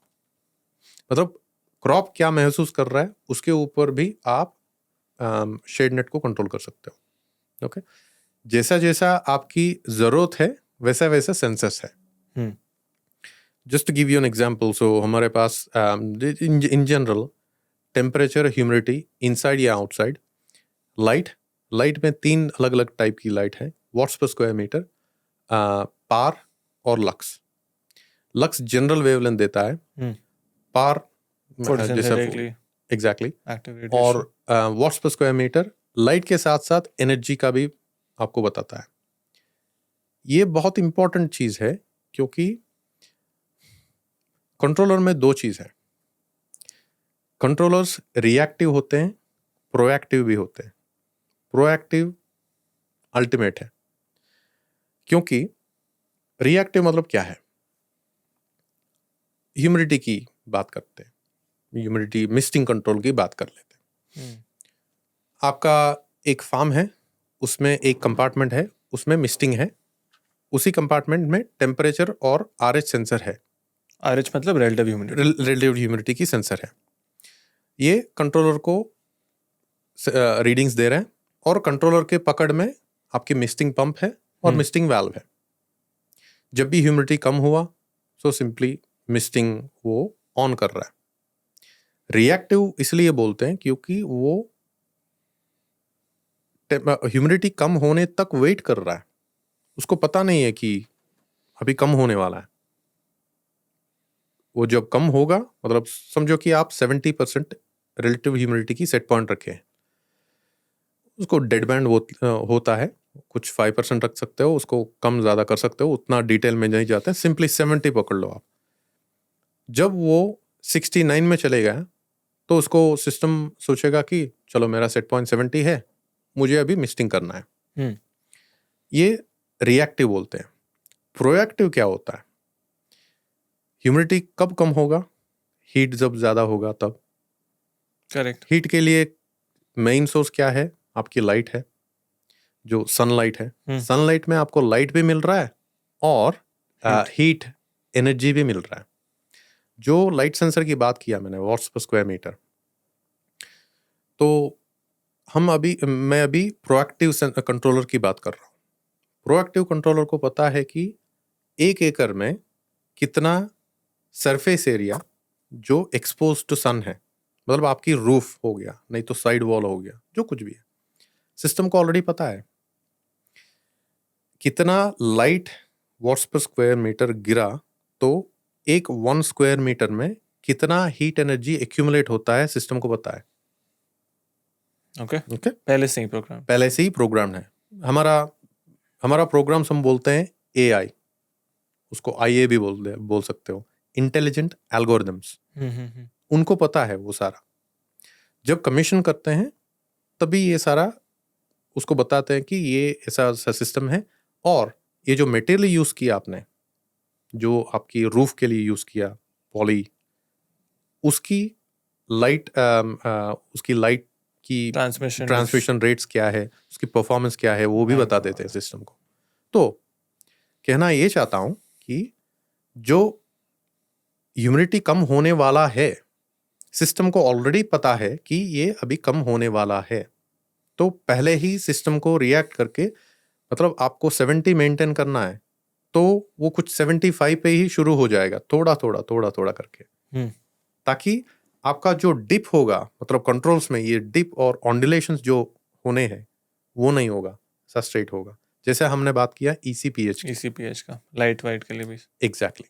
तो ये मेन डिफरेंसेस है कंट्रोलर में, एक रिएक्टिव कंट्रोलर, एक प्रोएक्टिव। ये वाला प्रोएक्टिव हो गया। प्रोएक्टिव में एक एग्जांपल बताया आपको, ऐसा हजारों पैरामीटर्स होते हैं एक ग्रीन हाउस में, वो सारा कंट्रोलर हर एक सेकेंड उसको मॉनिटर करके रिकैलकुलेट करता है कौन सी सेंसर इस्तेमाल करना है। समझो कि किसी की ग्रीन हाउस है, पॉली हाउस है, उसमें मतलब नेचुरली वेंटिलेटेड पॉली हाउस है, उसमें स्क्रीन्स, शेड नेट नहीं है, मिस्टिंग नहीं है, एयर सर्कुलेशन नहीं है, इरिगेशन है और ड्रिपर्स है। उनके लिए ये जो लाइट सेंसर लेके, वॉट्स पर स्क्वायर मीटर सेंसर लेके, नहीं तो विंड स्पीड लेके, विंड डायरेक्शन लेके, उसका फायदा नहीं है। उनके लिए आइडियल होगा अच्छा सा reliable fertigation unit in combination with water meter. Water meter बोले तो फ्लो मीटर ये होगा कि जितना पानी जा रहा है पाइप में से उसको मॉनिटर करता है वो। अगेन वो दो चीज़ के लिए इम्पोर्टेंट है। एक तो मतलब आपने बोला कि वाल्व 10 को मुझे 25 मीटर क्यूब पानी देना है, उतना गया कि नहीं वो कंफर्म करेगा। दूसरा और इम्पोर्टेंट, समझो कि वाल्व 10 को 25 ओपन जब होता है 25 मीटर क्यूब पानी जाता है, लेकिन समझो कि वो 60 क्यूब जा रहा है, मतलब इसका मतलब कहीं पे लीक है। तो सिस्टम अपने आप को पता चलेगा कि ये गलत जा रहा है, तो सिस्टम को बंद करके अलर्ट देगा यूजर को। इसलिए वो है ग्रीन हाउस में मॉइस्चर मॉनिटर कर सकते हो, ईसी भी मॉनिटर कर सकते हो और ड्रेन भी मॉनिटर कर सकते हो। ड्रेन क्या होता है?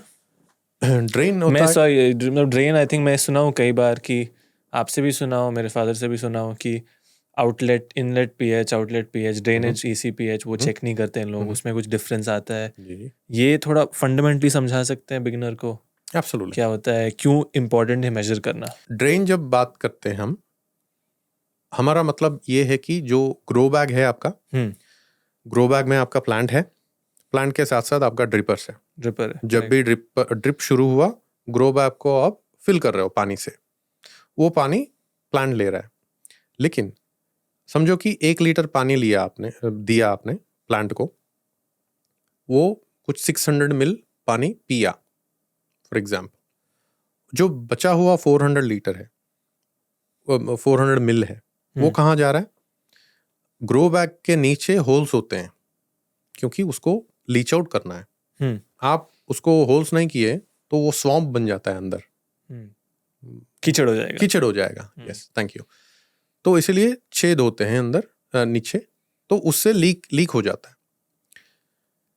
तो ये जो लीक हो रहा है उसको हम ड्रेन बोलते हैं। ड्रेन में सिर्फ पानी नहीं है, आप याद रखना है उसमें फर्टिलाइजर भी है, न्यूट्रिएंट्स भी है, करेक्ट।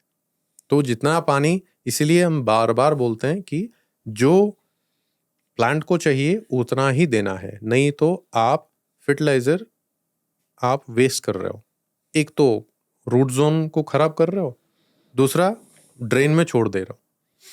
एनीवे, तो वो जो पानी निकल रहा है ग्रो बैग से, उसको हम कलेक्ट करते हैं, उसको बोलते हैं drain collecting system, drain sensor system बोलते हैं, DSS, drain sensor system. Okay.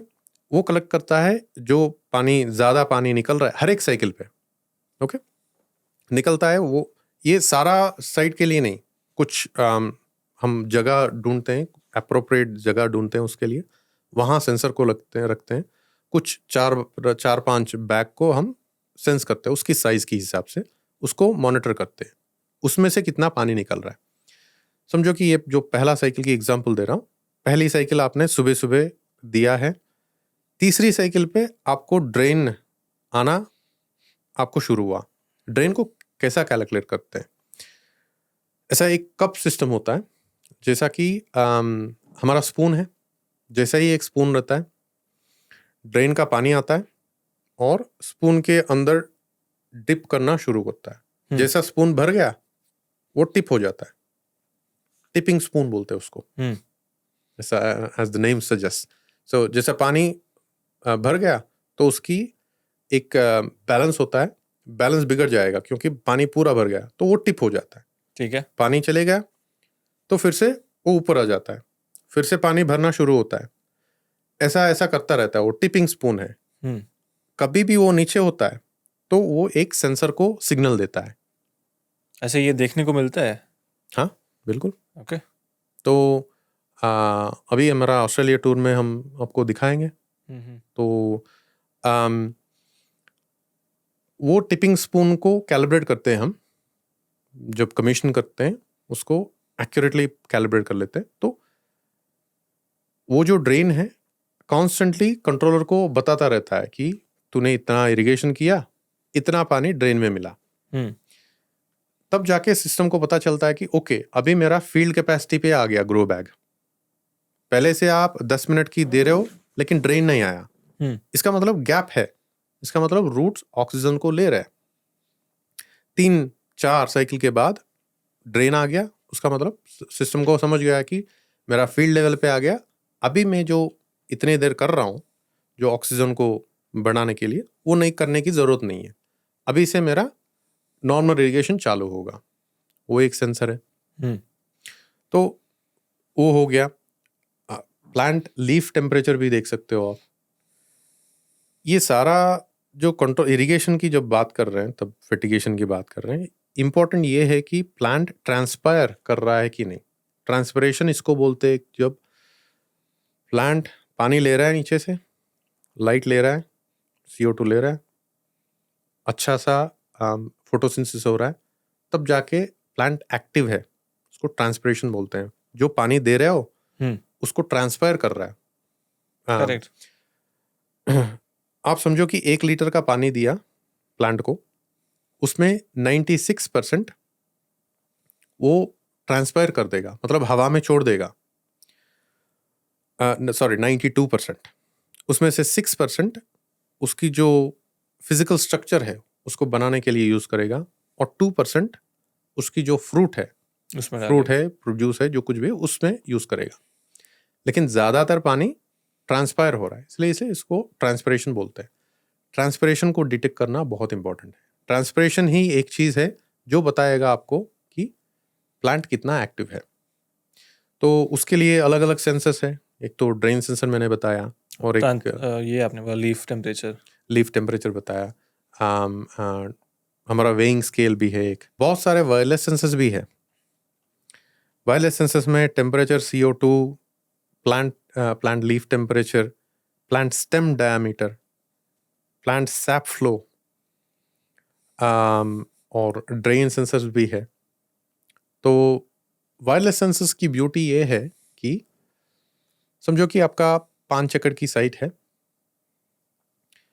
आप ओवर द पीरियड ऑब्जर्व किए हैं कि आपकी पहली 3 एकड़ में बहुत अच्छा क्रॉप मिलता है आपको, लास्ट 2 एकड़ में क्रॉप नहीं मिलता है उतना अच्छा, आपको पता नहीं चल रहा है। वायरलेस सेंसर्स आप सेट ले लो, मतलब temperature, RH, relative humidity, light level और प्लांट लीफ टेम्परेचर, 4 सेट एक लिया। चारों को जो क्रॉप बहुत अच्छा परफॉर्म कर रहा है वहां छोड़ दिया 1 वीक के लिए। क्योंकि ये वायरलेस है, आपको किसी इंजीनियर को बुलाने की जरूरत नहीं है, आप उठा ले लिया चारों सेंसर और लगा दिया जो एरिया में जहां क्रॉप इतना अच्छा परफॉर्म नहीं कर रहा है। सारा डेटा तो आपकी कंट्रोलर में ग्राफ की फॉर्म में दिख जाएगा। तो कंपेयर कर लिया आपने, वहां लाइट कितना था, यहाँ लाइट कितना है, वहां टेम्परेचर कितना है, यहाँ टेम्परेचर कितना है, over the period of the growing day 24 hours. Data हमेशा आपको स्टोरी बता देता है क्लियर, उसमें कुछ सोचने की जरूरत नहीं पड़ता है। तो इसीलिए जब आप कंपेयर कर लेते हो पता चल जाएगा, उसके हिसाब से समझो आपको टेम्परेचर ज्यादा हो रहा है, तब जाके आप एक्शन में जा सकते हो कि हाँ इसको मुझे कंट्रोल करना है अभी। वो आपको देगा direction to grow into a controlled environment. ऐसा नहीं है कि किसी और ने किया इसीलिए आप कर रहे हो। Knowing is doing. तो आपको पता चल गया कि मेरा प्रॉब्लम लाइट से है, तो शेड नेट लगा लिया ऑटोमेटेड। नहीं तो आपको समझ में आ गया कि टेम्परेचर का इश्यू है मेरा, तो मिस्टिंग लगा लिया, फॉगिंग लगा लिया, नहीं तो एयर सर्कुलेशन लगा लिया। तो मतलब प्रॉब्लम को सॉल्व कर रहे हो। कभी ऐसा नहीं होना चाहिए कि मेरे पास कंट्रोलर है, चलो अभी मैं प्रॉब्लम ढूंढता हूँ, ये कभी नहीं काम करेगा। There is a lot of, मतलब बहुत ही डीप साइंस है ये जो एग्रीकल्चर है, बहुत डीप साइंस है। एक नेचुरली नेचर का साइंस है जो हम नेचुरल फार्मिंग और एक समय पे नेचर खुद से करता था, राइट। बट आज जो भी रीज़न है या हम जो अचीव करना चाह रहे हैं, this is a different science जो हमें सीखना ज़रूरी है। इट्स वेरी इंपॉर्टेंट कि कुछ भी करने से पहले नॉलेज लें, because all of this comes at a cost. जैसे मैं और आप दोनों जानते हैं कि this is not for every farmer. Someone जो इसे सीरियसली करना चाहता है, एज अ बिजनेस इन्वेस्ट कर रहा है, फ्यूचर एक देख रहा है अपना फुल टाइम एग्रीकल्चर में, बिजनेस बनाना चाहते हैं, that's the person who should employ these kind of systems, learn more about this. Please correct me if I'm wrong, right? ये सब करके किसान, like I'm assuming it comes at a cost, right? Of course, not just automation. मैं high tech farming का बात कर रहा हूँ. Green house comes at a cost. तो हम कह सकते हैं कि ओपन फील्ड से ग्रीन हाउस में आप जाओ तो ये आपका इंक्रीमेंटल बेनिफिट होता है, राइट? ग्रीन हाउस से मैं एक लेवल ऑटोमेशन किया, फर्टिगेशन मैं तभी करूँगा जब मुझे इंक्रीमेंटल बेनिफिट दिखेगा. लेबर एक मेरा कम हो रहा है, दैट्स वन, राइट? फिर फर्टिगेशन से मैं लाइट पे गया, नेक्स्ट करते करते keep going up and up. बाहर देशों में यह एक चीज़ है कि वहाँ का मार्केट्स थोड़े और ऑर्गेनाइज्ड हैं, वहाँ पे लोगों को रिटर्न और आसानी से मिलता है. हमारे देश में इतना सारा करने के बाद भी अगर मैं एक स्मार्ट ग्रोअर और मार्केटर नहीं हूँ, मुझे कोई गारंटी नहीं है कि I will get the ROI for it, right? So price is not in your control, it's not my control, but in terms of benefits, यदि मैं एक अच्छा ऑटोमेशन सिस्टम लगाऊं, मुझे क्या क्या एडिशनल बेनिफिट्स दिख सकते हैं एज अ ग्रोअर, मार्केट में देख लूंगा. Let's say I am skilled. जी. एक पॉइंट क्विकली मैं ऐड करना चाहता हूँ कि जितना मेरा ऑब्जर्वेशन है, जो सॉफ्ट फ्रूट हम खरीदते हैं यहाँ अच्छा रेट मिलता है, आप बाहर से कंपेयर किए तो. जो सॉफ्ट फ्रूट, या जैसे कि स्ट्रॉबेरी हो गया. अच्छा, हाँ, तो हमारा मार्केट स्कोप बहुत अच्छा है. तो एनीवे, तो बस एक पॉइंट रखना चाह रहा था. तो गोइंग बैक टू ग्रोअर को क्या मिलेगा. पहली पॉइंट, उनकी टाइम उनके हाथ में आएगा कि वो एक प्रॉब्लम के बाद एक प्रॉब्लम सॉल्व करने के लिए भाग नहीं रहे. रिलायबल सिस्टम है, उनको पता है कि वो जो चाहेंगे, जो क्रॉप चाहेगा वो चले जाएगा, whether it be climate, irrigation, fertigation. उससे पहली बेनिफिट, डायरेक्ट बेनिफिट ये है कि आपकी फर्टिलाइजर यूसेज बहुत कम हो जाएगा, क्योंकि आप प्लांट को जो चाहिए वही दे रहे हो, गेस वर्क नहीं है वहाँ. Got it. तो वो पहली आपकी रिटर्न वहीं पे है. उससे दूसरा बेनिफिट ये है कि प्लांट को जब उसको जो चाहिए वो खिला रहे हो, जो क्लाइमेट चाहिए उस पे उसको रख रहे हो, तो उसकी प्रोडक्शन बढ़ जाएगा. क्योंकि जैसे हमने डिस्कस किया, प्लांट को एक ही लैंग्वेज आता है, प्रोडक्शन, तो उसमें आपको दिख जाएगा. उसके साथ साथ आपकी क्वालिटी और कंसिस्टेंसी भी बढ़ेगा. जब मैं क्वालिटी की बात करता हूँ, उसकी कलर हो, शेप हो, टेस्ट हो, वो बहुत ही कंसिस्टेंट होगा. तो मार्केट में आपकी प्रोड्यूस के लिए एक अलग जगह होगा. जब आप रियलाइज करते हो कि आप कंसिस्टेंटली रिजल्ट्स को डिलीवर कर रहे हो, तो आपका मार्केट में स्ट्रांग होल्ड बन जाता है. और ऑब्वियसली जब प्रोड्यूस ज़्यादा होता है तो अपने आप वो आपकी जो इन्वेस्टमेंट है वो रिटर्न देना शुरू कर देता है. ओके, आई थिंक काफ़ी knowledge field and heavy podcast होगा ये लोग के लिए, बट मैं उम्मीद करता हूँ कि एक फंडामेंटल कॉन्सेप्ट लोगों का क्लियर हो जाए कि what is automation, what it works. मेरे लिए biggest take back was the relationship between the sensor, controller, output. जब तक लोग ये लॉजिक नहीं समझेंगे, they won't necessarily know what's happening, right?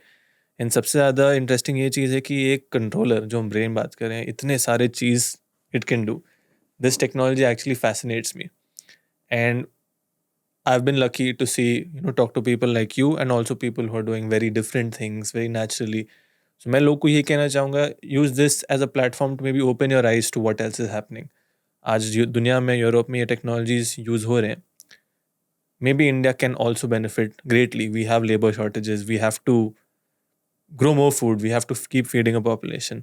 So I hope that people take the core concepts from this episode and implement it moving ahead. Yeah, thank you for your time, Raghu. I think that's our time.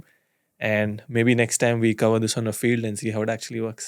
Absolutely. Thank you very much. It's my pleasure.